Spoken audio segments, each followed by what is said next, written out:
اور جو پردے میں بیٹھا ہوا ہے وہ بھی علی ولی اللہ کی تبلیغ کے لیے بیٹھا ہوا ہے۔ مرغی کھانا مستحب ہے، نہ کھاؤ تو اللہ میاں ناراض نہیں ہوتا، یہ طے شدہ بات ہے، آپ جتنا مرضی حیران ہو جائیں۔ اللہ میاں نے کوئی واجب حکم نازل نہیں کیا کہ مرغی کھاؤ، نہیں بھی کھائیں گے تو اللہ میاں آپ سے ناراض نہیں ہوں گے، جنت نہیں دوں گا جو مرغی نہیں کھائے گا، ایسا نہیں ہو سکتا، لیکن کھانا مستحب ہے۔ لیکن اگر کوئی ایک مولوی صاحب اٹھے کہ مرغی حرام ہے اور ان کے اثر میں کچھ لوگ آ رہے ہوں تو آپ فقہ کے نزدیک واجب ہو جائے گی کہ دکھا دکھا کے کھائیے اور اعلان پکائیے، ڈنکے کی چوٹ پر اعلان کرے حضرات ہم نے مرغی پکائی ہے، کیونکہ اس نے حلال چیز کو حرام کہہ دیا۔ تو اب فقہ کہتی ہے کہ اب یہ مستحب نہیں رہے گی، اب یہ واجب ہو جائے گی۔ تو جہاں مستحب چیز کو حرام کہا جا رہا ہو وہاں اس کا اظہار واجب ہو جاتا ہے۔ اگر علی ولی اللہ کبھی مستحب بھی تھا، جب سے کچھ حرام زادوں نے اسے حرام کہنا شروع کیا ہے، ہر حلالی پر واجب ہو گیا ہے کہ علی ولی اللہ پڑھے۔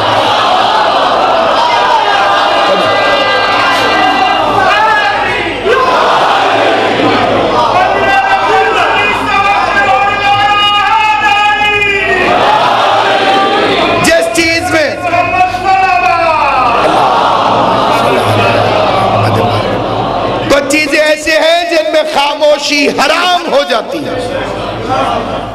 منبر رسول پر قبضہ ہوا، علی چپ رہے، علی جیسا بہادر چپ رہا، صاحب ذوالفقار خاموش رہا، منبر پہ قبضہ ہو رہا ہے۔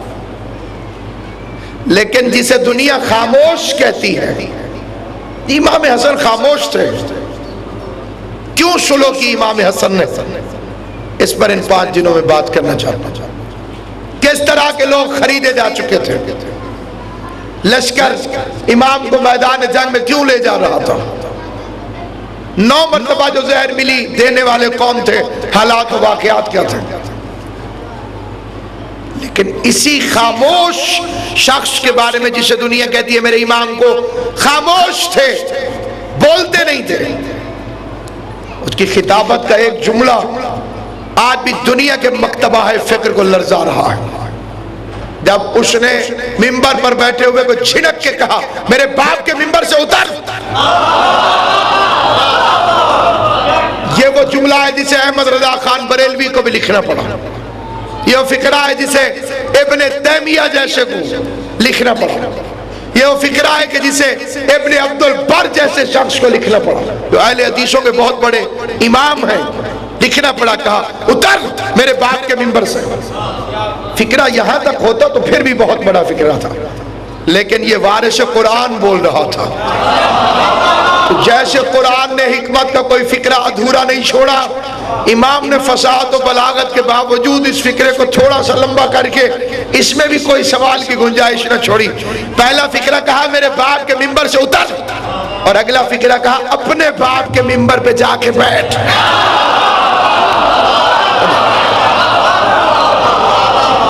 یہ بھی بتا دیا غاصب ہو، اور یہ بھی بتا دیا کہ تمہارے اپنے پاس کچھ بھی نہیں ہے۔ اب اس کے باپ کا منبر ہوتا تو اس پہ جا کے بیٹھتا۔ بتا دیا کہ منبر میرے باپ کا ہے، منبر کا وارث میں ہوں۔ تو جب علی کا حق غصب ہو رہا ہو تو بولنا سنت حسن ہے۔ تو خدا ایسی قوم پیدا کرے جو علی ولی اللہ کے خلاف پڑھنے والوں سے کبھی یہ بھی کہے کہ علی کی ولایت کا منبر ہے، یہ اتر اس سے، اور جس کو ولی مانتا ہے اس کے منبر پہ جا کے بیٹھ۔ مجلس میں منبر کیوں ہے؟ غدیر کی یادگار۔ یہ منبر دیکھو تو غدیر یاد آتا ہے، اور منبر صدقہ ہے غدیر کا۔ امام زین العابدین علیہ السلام نے دربار یزید میں ایک فقرہ کا امام فرماتے ہیں او کیا میں لکڑیوں کے ڈھیر پہ کھڑا ہو جاؤں؟ امام کا فکر ہے، لکڑیوں کے ڈھیر پہ کھڑا ہو جاؤں۔ کیا تھا وہ؟ تقریریں ہو رہی تھی۔ اب میں اسے ممبر نہیں کہوں گا کیونکہ میرے مولا نے اسے لکڑیوں کا ڈھیر کہا۔ بظاہر تھا ممبر، دنیا علی کے خلاف تقریریں کر رہی تھی، اس میں خطیب بلائے گئے تھے، بھونکنے والے، چڑھو ممبر پر، پیسے دیں گے، سونا دیں گے، جاگیر دیں گے، علی کے خلاف بولو۔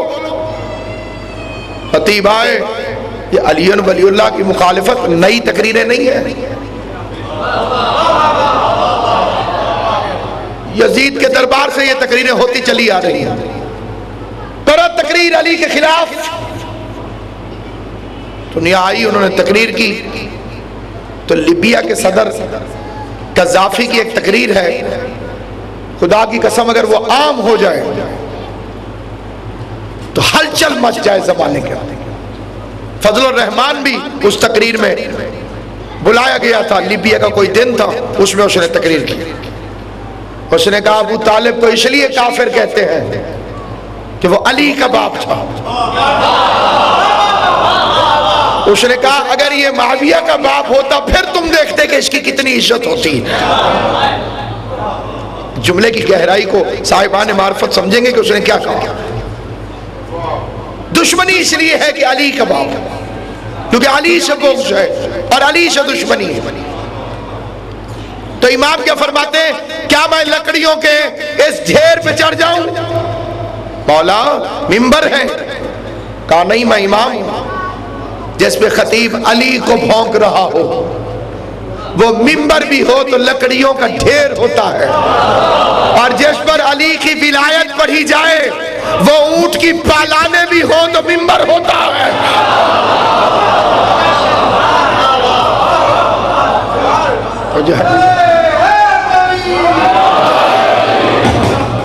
جہاں ولایت امیر المومنین بیان کی جائے تو اگر پالانے بھی ہوں گی تو ممبر ہوگا۔ اس کو ممبر کہا گیا جس میں پیغمبر نے علی کی ولایت کو بیان کیا۔ سامعین گرامی، پہلا رمضان کا موضوع یہی ہے، امام حسن کے حوالے سے عبادتیں کرو لیکن علی کی ولایت کو فراموش نہ کرو۔ کوئی عبادت کارگر نہیں اگر ولایت علی نہیں۔ شیخ صدوق علیہ رحمہ نے روایت بیان کی، اور 10 چیزیں ہیں جن سے روزہ ٹوٹ جاتا ہے۔ 10 چیزیں، ان 10 چیزوں کو یاد رکھیے، کبھی نہ بھولیے۔ یہ 10 چیزیں، 11ویں چیز کوئی نہیں، 10 چیز، ان سے روزہ باطل ہو جاتا ہے۔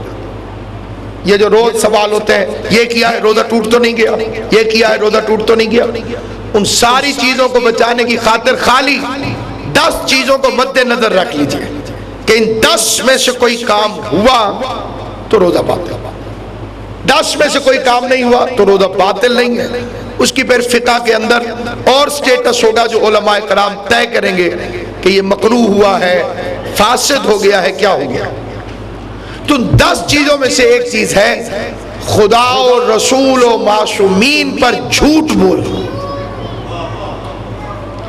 ایک قول امام کا نہ ہو اور میں کہہ دوں مولا نے فرمایا، اور آگے وہ قول خدا نہ خواستہ نقل کروں جو امام نے نہیں فرمایا، تو روزہ باطل ہو جائے گا۔ پھر بھوکا مرنا ہے، پیاسا مرنا ہے، روزہ نہیں رہے گا، کیونکہ مذہب اہل بیت میں صرف بھوکے یا پیاسے رہنے کا نام روزہ نہیں۔ 10 چیزوں سے اجتناب واجب۔ اب سامعین گرامی قدر، خدا اور رسول پر جھوٹ بول دیا جائے تو روزہ باطل ہو گیا۔ اس وقت افطار میں کچھ دیر نہیں رہ گئی، سارے دن کی محنت میں ایک روایت پڑھ کے ضائع نہیں کروں گا، پوری ذمہ داری سے کہہ رہا ہوں کہ شیخ صدوق نے فرمایا کہ رسول خدا نے ارشاد فرمایا۔ اب اس کے 2 ذمہ دار ہو گئے، ایک میں، ایک شیخ صدوق۔ اگر شیخ صدوق نے نہیں فرمایا تو میرا روزہ ختم۔ اور اگر رسول خدا نے نہیں فرمایا تو شیخ صدوق جواب دیں گے. تو میں پوری ذمہ داری سے پڑھ رہا ہوں کہ حضور نے فرمایا علی جس کے دل میں تیری ولایت نہیں وہ نماز پڑھے یا زنا کرے اللہ کے نزدیک برابر ہے.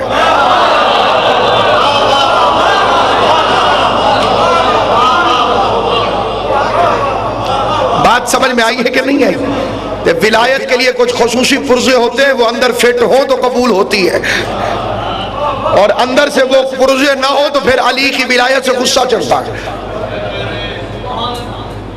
تو شامعین گرامی قدر، خدا نہ کرے کہ میرے یا آپ کے علاوہ کوئی یہاں پہ خدا نہ خواستہ کوئی ایسا فرد ہو جسے علی کی ولایت سے تکلیف ہوتی ہو. یہ رسول خدا نے فرمایا کہ اگر علی کی ولایت نہ ہو تو چاہے کوئی قرآن پڑھے یا اپنی زبان سے موسیقی نکالے اللہ کے نزدیک برابر ہے. سامعین گرامی قدر، افضل اور بنیادی چیز ہے ولایت علی ابن ابی طالب. قبولیت اعمال اس کی شرط ہے علی ولی اللہ. اسامیاں نکل آئی یہاں پر. یہ حکومت پنجاب نوکریاں دے رہی ہے. قد اس میں 6 فٹ ہونا چاہیے. ایک بندہ آ گیا 6 فٹ 1 انچ. تعلیم اس میں میٹرک چاہیے، اس نے ماسٹر کیا ہوگا اور اچھی بات ہوگی. ہر چیز اس کی ریکوائرمنٹ ساری کی ساری پوری تھی. اس ضلع کا ڈومیسائل ہو، اس طرح کا ہو، اس طرح کا ہو، وغیرہ وغیرہ وغیرہ. آخر میں وہ کا شناختی کارڈ دکھائیے، اس نے انڈیا کا شناختی کارڈ دکھا دیا. دلی میں رہتا ہوں، نوکری مل جائے گی. ہر شرط پوری تھی اور تھوڑی سی زیادہ ایکسٹرا پوری تھی، لیکن مرکزی شرط تھی کہ پاکستانی بھی تو ہو. وہ انڈیا کا نکل آیا، نوکری ختم. تو سامعین گرامی قدر، آپ نمازیں پوری پڑھیے، ٹھیک ٹھیک پڑھیے، خشوع و خضوع سے پڑھیے، قرات سے پڑھیے، خوف خدا سے پڑھیے، ورع سے پڑھیے، قربت اللہ کی نیت سے پڑھیے. آپ روزے 30 چھوڑیے، رجب شعبان کے بھی رکھیے. آپ زکاتیں ایکسٹرا دے دیجئے کہ اب آپ کو کہنا پڑے اللہ میاں کی طرف میرے پیسے بنتے ہیں، جتنے میرے تھے میں تو اس سے زیادہ دے چکا ہوں. حج ایک واجب تھی، میں نے تو 10-12 کر لیے. لیکن بنیادی شرط ہے ولایت علی ابن ابی طالب. اگر یہی نہیں ہے تو پھر نہ نمازیں قبول ہوں گی، نہ روزہ قبول ہوگا، نہ حج قبول. تو یہ خطرے سے آگاہ کیا جا رہا ہے، خطرے سے آگاہ کیا جا رہا ہے. داڑھی واجب ہے، فائدہ تب دے گی جب علی کی ولایت ہوگی. نماز واجب ہے، فائدہ تب دے گی جب علی کی ولایت ہوگی. اس وقت یہاں پر پنکھا بھی چل رہا ہے، لاؤڈ سپیکر بھی چل رہا ہے، اس میں ویڈیو کیمرے کے اندر بھی لائٹ آ رہی ہے، لیکن ان میں جو مرکزی اور بنیادی چیز کامن ہے اس کا نام ہے کرنٹ. اگر لائٹ ہی چلی جائے گی، پیچھے سے کرنٹ ہی نہیں آئے گا تو سپیکر بھی بند ہو جائے گا، لائٹ بھی بند ہو جائے گی، پنکھے بھی بند ہو جائیں گے، اے سی بھی بند ہو جائے گا. تو ایسے سمجھیے اسلام ایک سسٹم ہے جس کے اندر نماز کی روشنی ہے، جس کے اندر روزے کی ہوا ہے، جس کے اندر زکوٰۃ کے لاؤڈ سپیکر لگے ہوئے ہیں، لیکن اس میں جو کرنٹ ہے وہ کرنٹ آتا ہے ولایت علی ابن ابی طالب سے. اگر علی ولی اللہ والا کرنٹ نہیں آ رہا تو سمجھیے نماز بھی بیکار ہے، روزہ بھی بیکار ہے، حج بھی بیکار ہے. کوئی عبادت فائدہ نہیں دے گی. بنیادی چیز لوگوں کے پاس ولایت ہی نہیں ہے، بنیاد ہی نہیں ہے. آپ انہیں جتنا مرضی نماز کی طرف متوجہ کرائیے، جتنا قرآن کی تلاوت کی طرف متوجہ کرائیے، اس دور کا اہم ترین مسئلہ تو علی کی ولایت ہے. زلزلہ آ گیا گرمیوں کے موسم میں، لوگ بے گھر ہو گئے. گرمی ادھر سے کڑاکے کی پڑ رہی ہے، شدید گرمی، اور مجھے اللہ کی راہ میں خرچ کرنے کا شوق ہوا. میں نے 10 ٹرک کمبل کے بھیج دیے. گرمی میں زلزلہ، وہ بیچارے پہلے گرمی سے مر رہے ہیں، اوپر سے تحفہ پہنچا دیا کمبل. قبول فرمائیے. پہلے یہ تو پتہ کرو کہ ان کی ریکوائرمنٹ کیا ہے، ان کی ضرورت کیا ہے. جو ضرورت ہے اس پر عمل کرو۔ تو کس چیز کی ضرورت ہے اس دور میں؟ سب سے زیادہ ضرورت ہے ولایت علی ابن ابی طالب۔ دنیا والے برا سمجھیں گے، اللہ برا نہیں سمجھے گا۔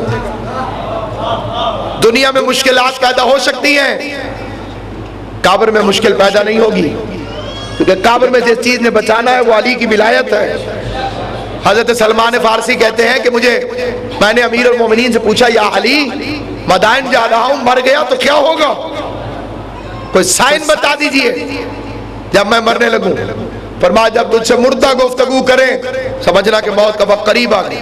حیات القلوب علامہ محمد باقر مجلسی لگا، کوئی سائن بتا دیجئے مرنے سے پہلے کوئی علامت کا مردہ گفتگو کرے، مردہ باتیں کرے تو آپ سمجھیے گا کہ بس ٹائم آ گیا۔ تو بڑے بڑے حکیم سلمان کو جواب دے دیتے تھے، بس اب آپ چلاؤ۔ سلمان مطمئن رہتے تھے کہ ابھی مردے نے گفتگو نہیں کی، کیونکہ علی کی بات پر یقین رکھنا ہی تو ایمان ہے۔ تو ایک دن خالی سیر کرنے کے لیے نکلے قبرستان میں، قبر پھٹی اور ایک جوان اندر سے نکل آیا، سلمان میرا سلام۔ کہا آئیے سرکار، آپ ہی کا انتظار تھا، حکم فرمائیے کیسی گزری موت؟ سو ڈینجرس، اس سے زیادہ خطرناک چیز کوئی نہیں ہو سکتی۔ سلمان میرے بدن کو کینچیوں سے کاٹا جاتا میں راضی رہتا، موت اس سے بھی زیادہ سخت۔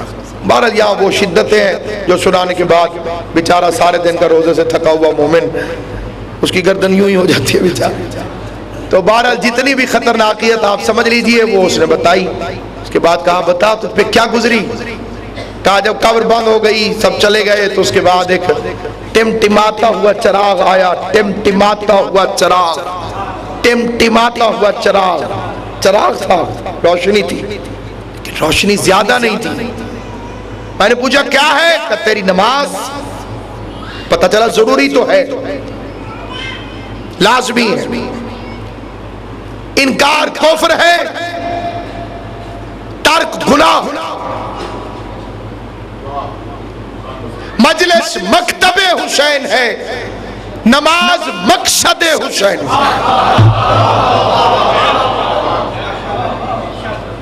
ابھی انگلیاں منہ میں نہ لیجئے گا جو حضرات لے رہے ہیں، کل بتاؤں گا کہ اس سے روزے کو کیا خطرہ ہو سکتا ہے۔ یہ ہمارے مذہب میں ہمارے بڑے کچے روزے ہوتے ہیں، بڑے سینسیٹیو قسم کے۔ وہ ہمارے وہ والے روزے نہیں ہیں کہ پوری مسواک ختم ہو گئی، شام کے ٹائم وہ پوچھا قبلہ مسواک کہاں گئی، کر دی۔ یہ نہیں معلوم کہ دانت صاف ہو رہے ہیں یا سحر و افطار کے لیے دانت تیز ہو رہے ہیں۔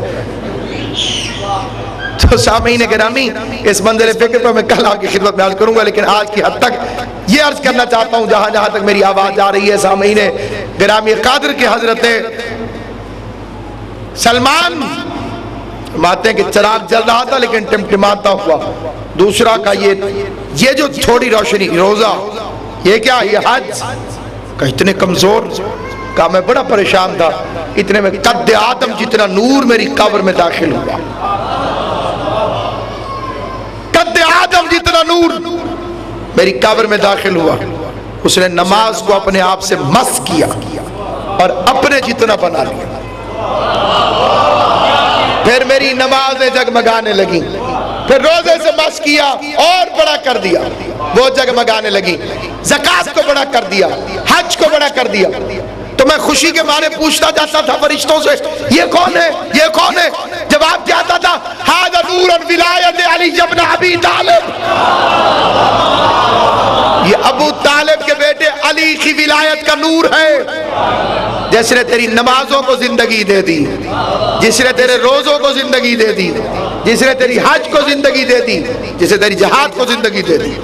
سامعین گرامی قدر، اگر کوئی چاہے کہ اس کے اعمال مقبول ہوں اور اگر چاہے کہ اس کا رمضان، روزہ کون نہیں رکھتا؟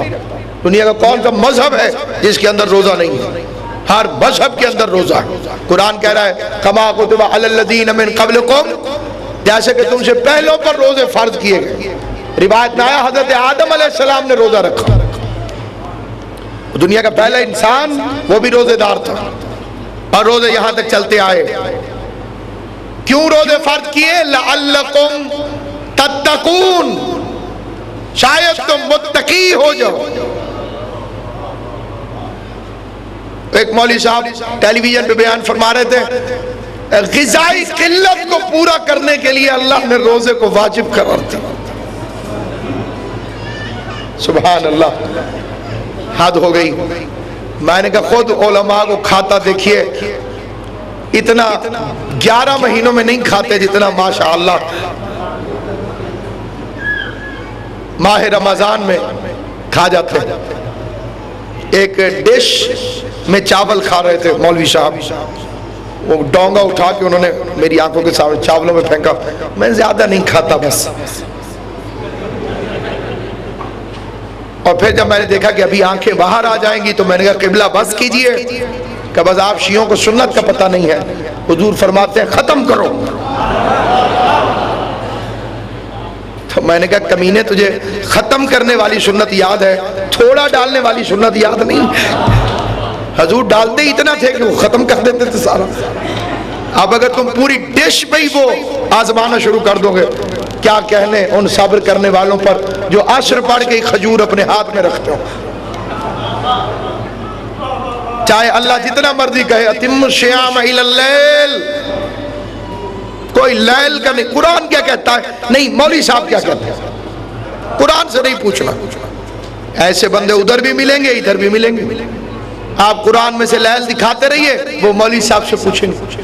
آپ قرآن سے تیسری گواہی دکھاتے رہیے، وہ مولوی صاحب سے پوچھیں گے. تو قرآن کو کیا عزت دی تم نے؟ رمضان میں، ماہ رمضان میں قرآن مجید کی عزت کی خاطر کیا کیا تم نے؟ قرآن کی عزت یہ ہے کہ قرآن کے کسی حکم کو سمجھو اور اس پر عمل شروع کرو. یہ قرآن کی عزت ہے. یہ میں قرآن کو کانڈ نہیں کرنی. ہمارے سرائکی حضرات قرآن کو پیٹ کرنے کا کیا مطلب ہے؟ ابھی میں یوں بیٹھا ہوں تو پتہ نہیں کہاں تک کتنے قرآن ہوں گے پیچھے، تو میں تو مارا گیا. ادب احترام کے ایک تقاضا یہ بھی ہے کہ قرآن ہے تو آپ پیچھے چلیے، قرآن کو آگے چلائیے. یہی مناظرہ جیتا تھا مبلغ اعظم مولانا محمد اسماعیل رحمۃ اللہ علیہ نے. انہوں نے کہا 4 بندے ہوں، ایک کے پاس قرآن ہو، آگے کون چلے گا؟ انہوں نے کہا جس کے پاس قرآن ہے. تو اسماعیل صاحب نے کہا تمہیں شرم نہیں آتی؟ تم 4 بناتے ہو، قرآن کس کے ساتھ ہے؟ القرآن ما علی و علی ما القرآن. قرآن والے کو آگے رکھیے، جس کے ساتھ قرآن ہے اسے آگے رکھیے. باقیوں کو آگے رکھ کے قرآن کو پیٹ کروانا چاہتے ہو.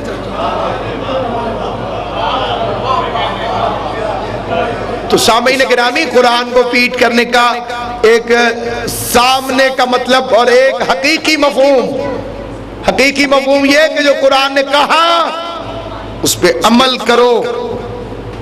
قرآن سے روگردان، پیٹ دکھانے کا مطلب روگردانی کرنا، مخالفت کرنا، حکم قرآن کے خلاف چلنا. حکم قرآن کے خلاف مت چلیے. قرآن مجید کے حکم کو سمجھیے اور قرآن جو حکم کر دے اسے معصوم سے سمجھیے. سمن بکمن عمیٌ فہم لا یرجعون. یہ کون ہے؟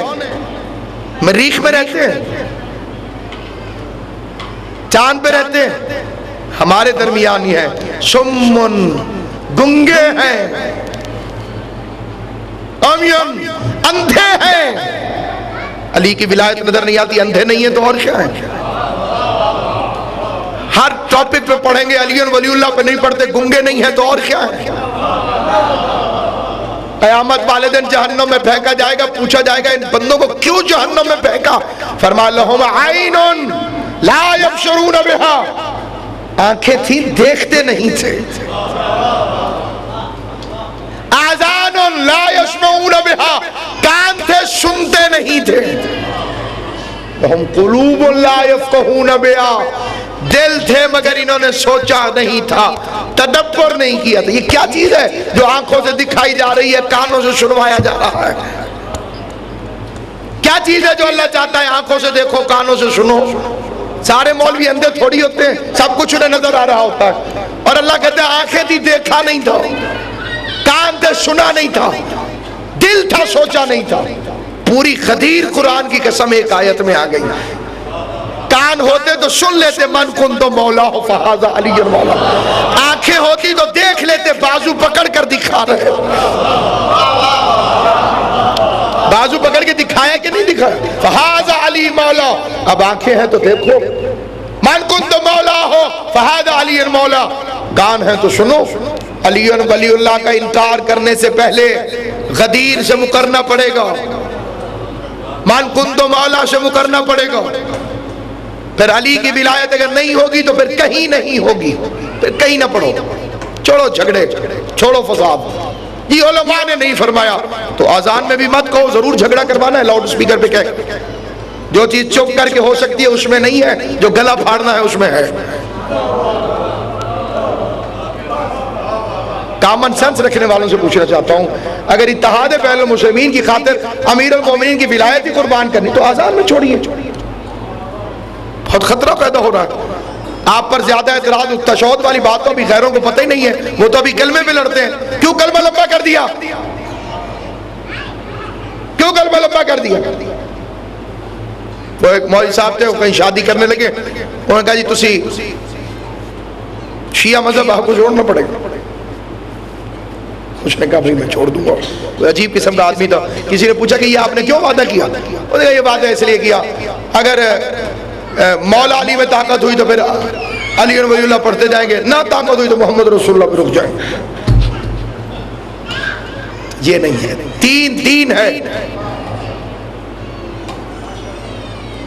خدا کی قسم علم جن ہستیوں کا مقروض ہے پاکستان میں، قبلہ صفدر نجفی صاحب، مفتی جعفر حسین صاحب، یہ شاگرد تھے سید علی نقی نکن صاحب کے شاگرد تھے. گجرانوالہ میں نکن صاحب تشریف لے کر گئے، ایک پاؤں صفدر نجفی صاحب دبا رہے تھے، ایک پاؤں مفتی جعفر صاحب دبا رہے تھے. یہ میں نے اس لیے بیان کیا تاکہ چھوٹے بچوں کو پتہ چلے کہ وہ کس ہیبت کے علماء ہوں گے، کس عظمت کے علماء ہوں گے. تو نکن صاحب نے پوچھ لیا منافق کسے کہتے ہیں؟ دونوں شاگرد اپنی اپنی جگہ پر علم کی حد آخر پر بشریت جہاں پہنچ سکتی ہے. بہت بڑے عالم دین صفدر نجفی صاحب قبلہ جنہیں ابو ذر زمانہ کہا جاتا ہے، مفتی جعفر صاحب قبلہ جس کے ڈر سے ضیاء الحق جیسے ملعون کو ہیلی کاپٹر پہ بھاگنا پڑا. اور صحافیوں نے پوچھا مولوی سے ڈر کے بھاگ گئے؟ کب پجامے والے سے بڑا ڈر لگتا ہے. تو مفتی جعفر حسین آل اللہ مقامہ یہ وہ عالم دین تھے. تو انہوں نے پوچھا کہ منافق کسے کہتے ہیں؟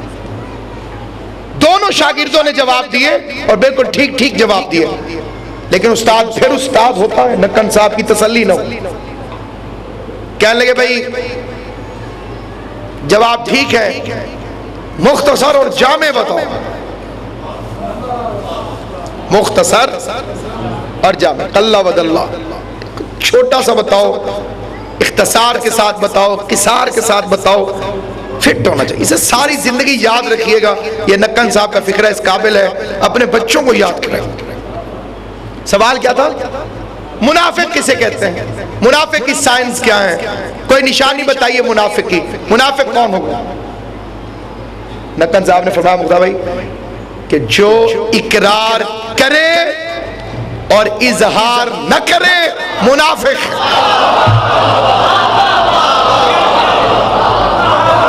توجہ فرمائیے. اقرار کرے اظہار نہ کرے. دل کرتا ہے باقی سارا ٹائم یہی فکر ریپیٹ ہی کرتا ہوں. اقرار کرے اظہار نہ کرے. نکن صاحب فرماتے ہیں منافق. میں ابھی پہنچا کسی بندے کے گھر، ابھی تو اہل سنت کا بھی نہیں کھولا نا، وہ کیلے کھا رہا تھا. قبلہ آپ روزہ نہیں رکھتے؟ اور کہا خدا نہ خواستہ استغفر اللہ، خدا لعنت کرے اس ملعون پر جو روزہ نہیں رکھتا. اتنے میں ایک کیلا اور چھیل کر انہوں نے کھا لیا. میں نے کہا قبلہ یہ کیلے سے نہیں ٹوٹتا، اور کہا بدتمیز، یہ بات نہیں ہے، میں ریاکار نہیں ہوں، پبلک کو بتاتا پھروں جی میرا روزہ ہے، منہ بند کر کے پھرتا رہوں، میں دل میں روزہ رکھتا ہوں۔ کیوں دل میں روزہ ہو سکتا ہے؟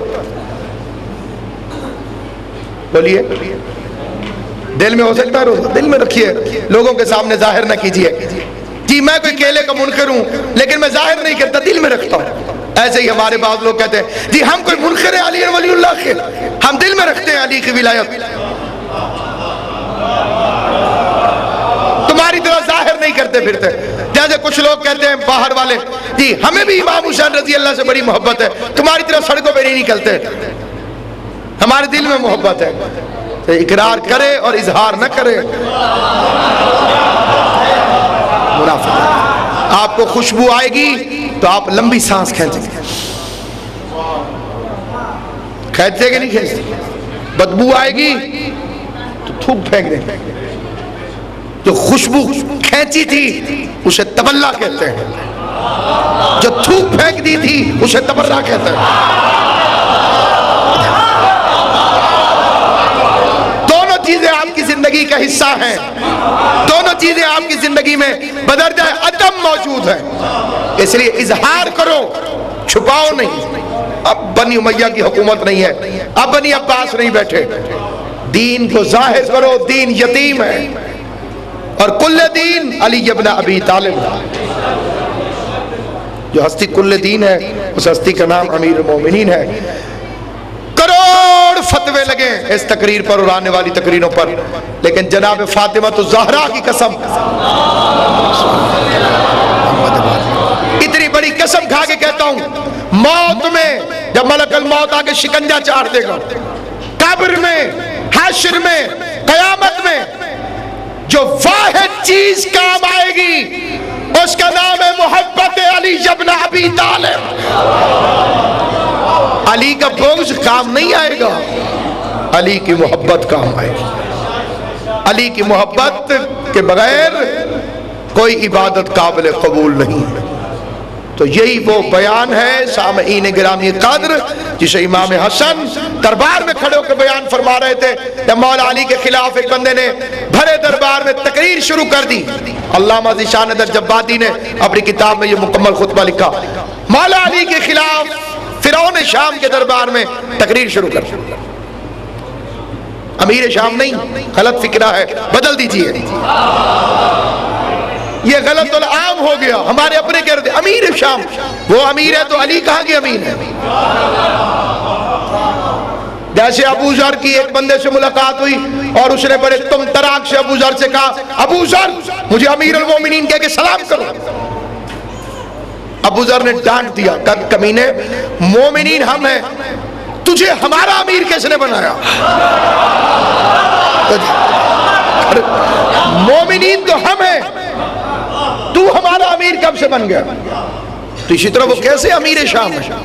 دشمنوں نے کہا، غیروں نے کہا امیر شام، امیر شام، اب ہم نے جیسے ٹائٹل ہی بنا لیا امیر شام۔ کم از کم شبہ نجف میں رہنے والا اسے امیر شام نہیں کہہ سکتا۔ کائنات کا امیر علی ہے تو شام کے کائنات سے باہر ہے۔ فرعون شام اسے تقریریں کرنے والے بلائے، علی کے خلاف تقریریں کرو، علی کے خلاف تقریریں کرو۔ تو ایک بندے نے اٹھ کر مولا علی کو بھرے دربار میں گالی دے دی، اور یہ آپ کا جواب تھا اور میرا بھی یہی ہے کہ لعنت بے شمار۔ لیکن امام حسن کا جواب سنیں گے؟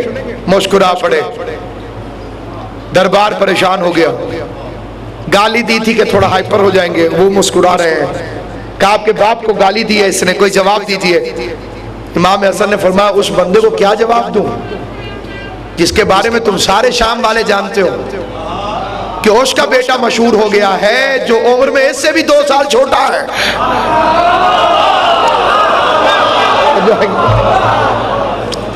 یہ ورڈنگ ہے امام حسن علیہ السلام، اردو ترجمے بھی اب چھپ چکی ہے کہ یہ اس کا بیٹا مشہور ہو گیا ہے علی کو بھونکنے والا۔ اب وہ تو امام تھے، وہ جانتے تھے، ہم امام نہیں ہیں، ہمیں پتہ نہیں چلتا، کیس ایسے ہی ہوتے ہیں۔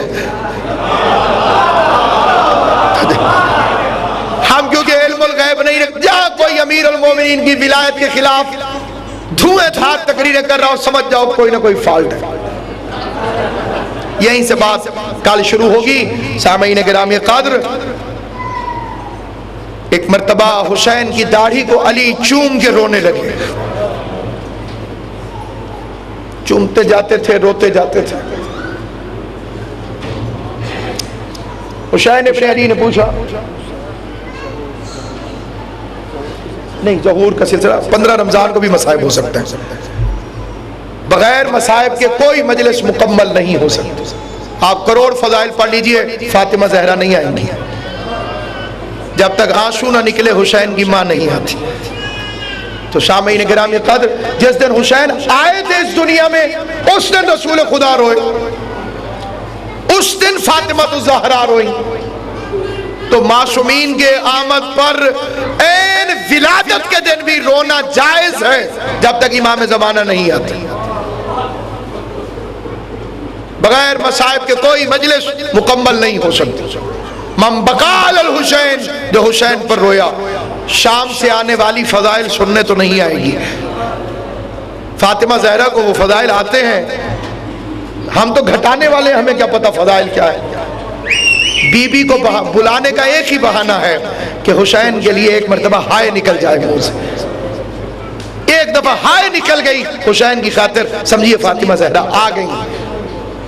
حسین کی داڑھی کو چوم کر رمضان میں علی رو رہے تھے۔ حسین نے پوچھا، بابا میری داڑھی چوم کر کیوں روتے ہیں؟ فرمایا کہ ایک مرتبہ تیرے نانا نے میری داڑھی چومی تھی اور وہ بھی ماہ رمضان تھا، تو میں نے پوچھا تھا یا رسول اللہ صلی اللہ علیہ وآلہ وسلم میری داڑھی کیوں چومتے ہیں؟ فرمایا کہ رمضان کا مہینہ آئے گا جس میں علی تیری داڑھی کو خون سے رنگین کر دیا جائے گا۔ تو بابا میری داڑھی کیوں چومتے ہیں؟ عجب نہیں کہ فرماؤ میرے لال، میری داڑھی تو ایک میرے سر کے خون سے رنگین ہوگی، اور تیری داڑھی کبھی اکبر کے خون سے، کبھی اصغر کے خون سے، کبھی ابی الفضل عباس۔